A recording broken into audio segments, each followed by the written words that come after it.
कृपा का फल है। गुरु का वर्ण होना, गुरु की वाणी में रति होना, गुरु के बताए हुए मार्ग के अनुसार चलना, वस्तु तत्व की प्राप्ति हो जाना, ये सब कृपा से है। इसमें हमारा कोई भाग्य या कर्म नहीं।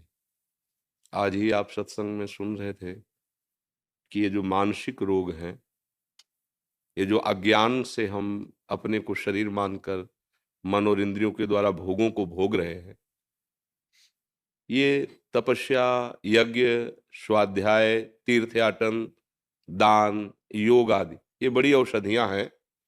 ये रोग को दबा देंगे लेकिन जड़ से नहीं मिटा पाएंगे। तो गरुण जी महाराज ने काकभूषुंडी जी से पूछा कि फिर जड़ से कैसे नष्ट होते हैं? बोले राम कृपा नासई सब रोगा, जो यही भांति बने संजोगा। सदगुरु वैद्य बचन विश्वासा, संयम यह न विषय के आशा। बोले भगवान की यदि ऐसी कृपा से संयोग बन जाए तो जड़ से रोग नष्ट हो जाए। क्या संयोग बन जाए? हमें सदगुरु की प्राप्ति हो जाए। भगवान और सदगुरु एक ही तत्व के दो पर्यायवाची शब्द हैं, चाहे उन्हें भगवान कहो, परब्रह्म कहो या सदगुरुदेव कहो। जैसे जल, वारी, तोय, नीर, पानी, ऐसा वर्णन करते हैं ना, है तो एक ही वस्तु का। ऐसे ही सदगुरु, भगवत प्रेमी महापुरुष और भगवान, ये सब एक ही सब। ब्रह्मविद ब्रह्म ही भवत। ये हमारी तपस्या या हमारे दान पुण्य या हमारे भाग्य से नहीं मिलते। जब द्रमहि दीन दयालु राघो तो साधु संगति पाहिए। जब हरि जिस पर प्रसन्न हो गए तो सदगुरुदेव की प्राप्ति हो जाती है। और सदगुरुदेव के अंग संग का तात्पर्य है उनके इशारे पे चलना, उनकी आज्ञा पे चलना। जैसे आप कपड़ा धो देते हैं, सदगुरुदेव की चरण सेवा करते हैं, भोजन पवाते हैं, पात्र मार्जन करते हैं, उनकी परिचर्या में है, पर आप उनकी आज्ञा का पालन नहीं करते। जो वो चाह करते हैं कि आप भगवत स्वरूप में स्थित होने के लिए ऐसा व्यवहार कीजिए, ऐसे चलिए, ऐसा सुमिरन कीजिए, तो यह अधूरी सेवा मानी जाएगी। और गुरु के इशारे पे अब जो ही कहां करें हम सोई, आयस लिए चले निज दासी। निज दासी मतलब बिका हुआ, मेरा कोई अस्तित्व नहीं। गुरुदेव के खड़े हो जाओ, खड़े हो जाओ, बैठ जाओ, बैठ, खड़े हो जाओ, बैठ जाओ, क्यों बैठ के खड़े हो जाओ? तो दोबारा है नहीं, फिर ये क्या चल रहा है? मतलब बार बार खड़े होना, बार बार बैठना, बार बार। अरे एक बार बोलो खड़े हो जाओ या बैठ जाओ, फेल हो गए। एक शिष्य को बहुत प्यार करते थे गुरुदेव। जिसको गुरु का प्यार मिल जाए तो मतलब आप कुछ बकाया नहीं रहेगा, सब कुछ प्राप्त हो जाएगा। गुरु प्यार कर दे, गुरु उसी को प्यार करते हैं जो गुरु की आज्ञा पे रहता है। तो औरों को लगता कि ऐसा क्या। तो एक दिन एक ने प्रश्न किया, महाराज जी हम भी तो आपके हैं, आप इनको इतना प्यार, जो आज्ञा इन्हीं को, जब देखो तो इन्हीं को, तो हमें अवसर क्यों नहीं मिलता, हमें उतना प्यार क्यों नहीं देते आप? मतलब क्या कमी हमें? तो तुम्हें लगता है ऐसा है, हमारे लिए तो सब समान है। ये सुनो, हमारी इच्छा है कि ये जो बरगद के पेड़ है इसमें चबूतरा एक बना दो, और जिसे बहुत प्यार उसे कहा पीपल के पेड़ के नीचे एक चबूतरा बना दो, शाम तक बन जाना चाहिए। बोले जी सब, दोनों ने बनाया। शाम क्या है? बोले ठीक नहीं, दोनों बिगाड़ दो, बिगाड़। सुबह फिर दोनों बना दो, शाम के फिर का बिगाड़ दो। 3 दिन लगातार करने के बाद जो प्रश्न किया था कि हमें क्यों प्यार नहीं, बोले आप बताओगे कि आपकी पसंद क्या है? रोज बनवाते हो, रोज बिगड़वा देते हो, आप एक बार तो बताइए आपकी पसंद क्या है? व्यर्थ में हमारा। हाँ, बोले इसलिए इसको प्यार करते हैं, इसलिए इसको प्यार करते हैं कि हमें तुम जीवन भर बनवा बिगड़वा, हमसे इससे मत, हम तो बिके हुए आपके दास हैं, आप जैसा आज्ञा करें। उससे पूछा कि आपको कुछ बुरा नहीं लगा? बोले बुरा क्यों लगे, ना मेरा शरीर, ना मेरा मन है, ना मेरा संकल्प है, ये तो आपको समर्पित है, आप जैसे चाहो करते रहो, आप सब कुछ प्राप्त हो जाएगा। गुरु के अंग संग का मतलब है गुरु की आज्ञा में जीवन को समर्पित कर देना।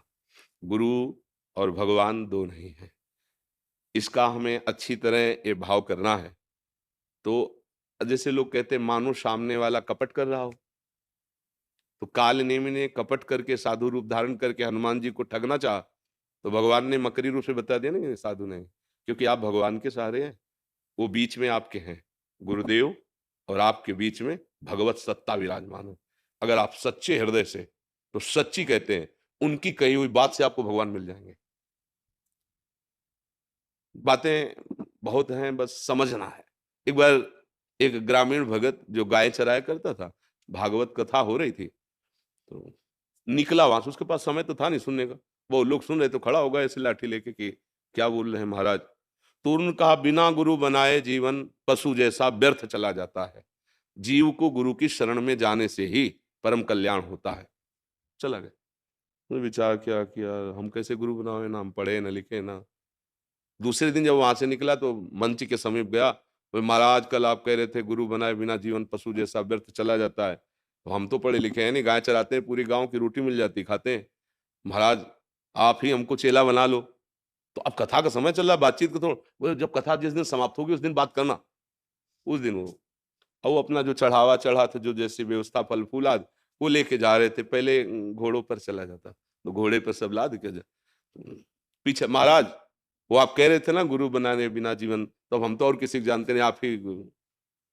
पीछे पड़ गए। उसे भोला भाला देखेगा, धत गपोचन पीछे पड़ा हुआ है ऐसे। बोले जय हो महाराज, मिल गया मंत्र हमको। और एकांत गया नहा धो के। अब देखो ना कोई वेद वाक्य है ये, और ना कोई भगवान नाम के अंतर्गत है। अब वो उनको गुरु मना मानकर भाव से उन्होंने धत गपोचंद कह दिया ना, ये व्यर्थ में पीछे पड़ा है, रुको रुको गुरु, ऐसे गुरु मंत्र दिया जाता है। अरे थोड़ी कुछ पवित्रता कुछ तो।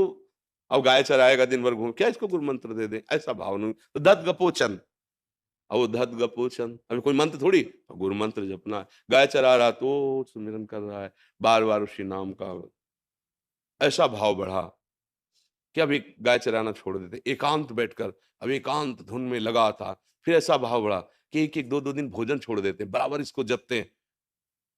ठाकुर जी द्वारिकाधीश जी ने रुक्मिणी जी से कहा, अब हम एक भक्त के दर्शन करने जा रहे हैं। बोले प्रभु अभी तक तो दर्शन देने जाते थे, आज आप दर्शन कर। बोले अलवेला भक्त है, चलोगी क्या। बोले प्रभु हमें बहुत, अब बहुत खुशी होगी यदि आप भक्त के दर्शन करने के। तो लिवा गए, तो एक झोपड़ी वाला मकान था, घर था। बोले इस कमरे में भगत पहले तुम दर्शन कर आओ, क्योंकि हमारे साथ बाद में चलना, पहले तुम देखो हमारे भक्त की महिमा। अब वो साधारण स्त्री वेश में अंदर गए, वो लगा था धद गपोचन धद गपोचन धद।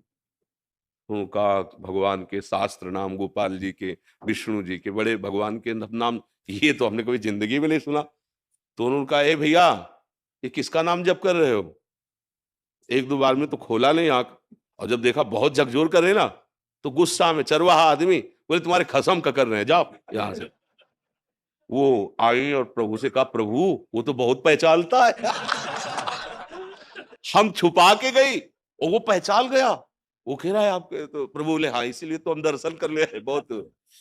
भगवान नजदीक गए। रुक्मिणी जी ने कहा, प्रभु सच्ची बताना आपका ये नाम है भला, आज तक सुना है आपका। बोले ये नाम है, मैया यशोदा जी के द्वारा रखा हुआ है, ये और जगह लिखा नहीं है, लेकिन ये नाम है।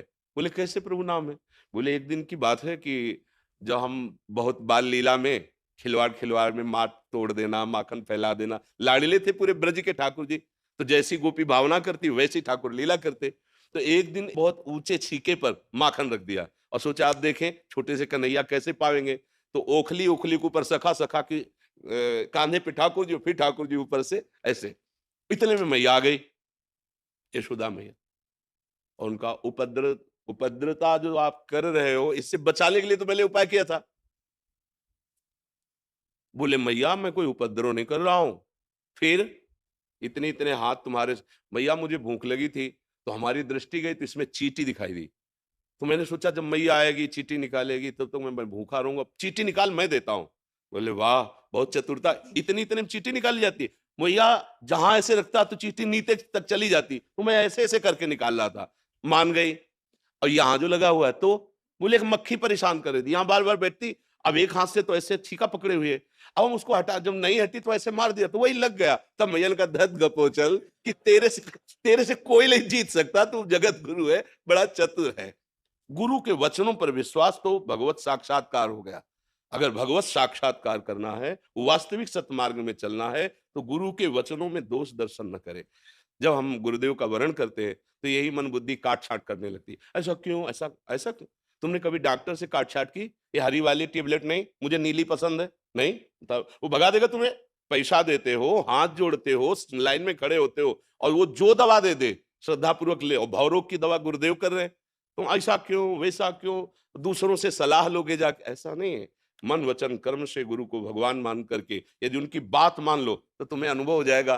देखो, जब हम पाषाण विग्रह में भगवान की भावना करते हैं और मुझे भगवान की प्राप्ति हो जाती है, तो चलते फिरते गुरु में वो तो भगवान है ही। हमारी भावना, भगवत प्राप्ति हमारी भावना से होती है।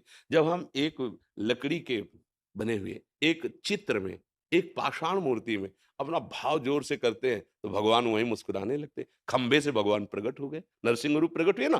तो सदगुरुदेव तो साक्षात परब्रह्म है ही, वो तो चलते फिरते भगवान है। बस हमारी भावना की कमी है। भावना की कमी होने पर दुर्योधन भगवान को भगवान नहीं मानता था, नहीं मानता। तो जब भगवान उपदेश करते तो कहता ऐसा मत समझो श्री कृष्ण की मुझे धर्म का ज्ञान नहीं, मुझे धर्म का ज्ञान है पर मेरी रुचि नहीं है, और मुझे अधर्म का भी ज्ञान है पर उसमें रुचि है मेरी। भगवान सलाह देते तो कहते पांडवों को दो जाके।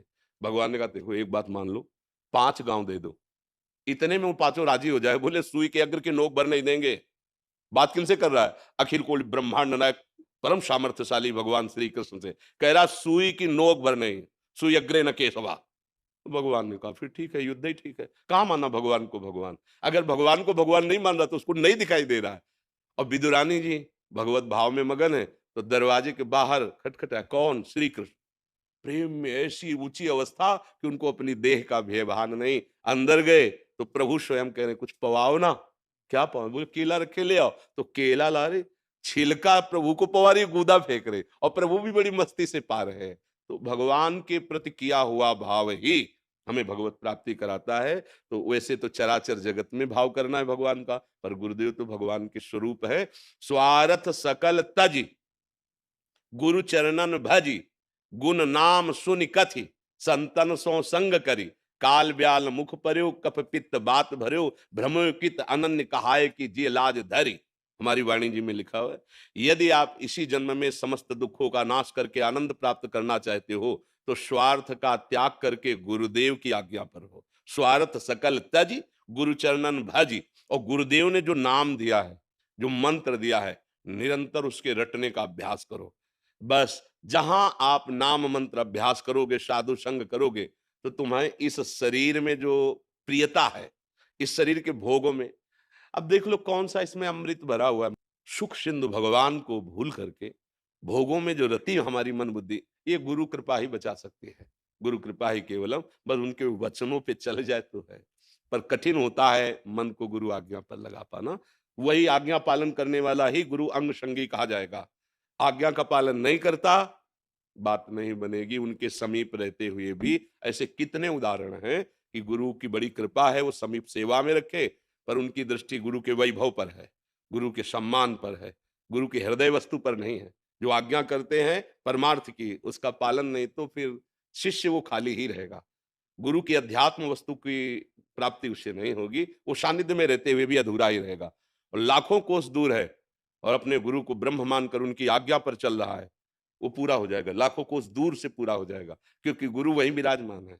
गुरु अखंड मंडलाकारम व्याप्तमेन चराचरम, चराचर में मेरे गुरुदेव विराजमान। बस उनको हम अपना जीवन आज्ञा पर समर्पित कर दें, ये बहुत कठिन बात। और जिसने समर्पित कर दिया वो फतेह को प्राप्त हो गया, वो जय को प्राप्त हो गया, वो शुभ अशुभ विध्वंस करके महासुख में निमग्न हो गया। ये शुभ अशुभ जो बांधने वाले कर्म है, इनसे मुक्त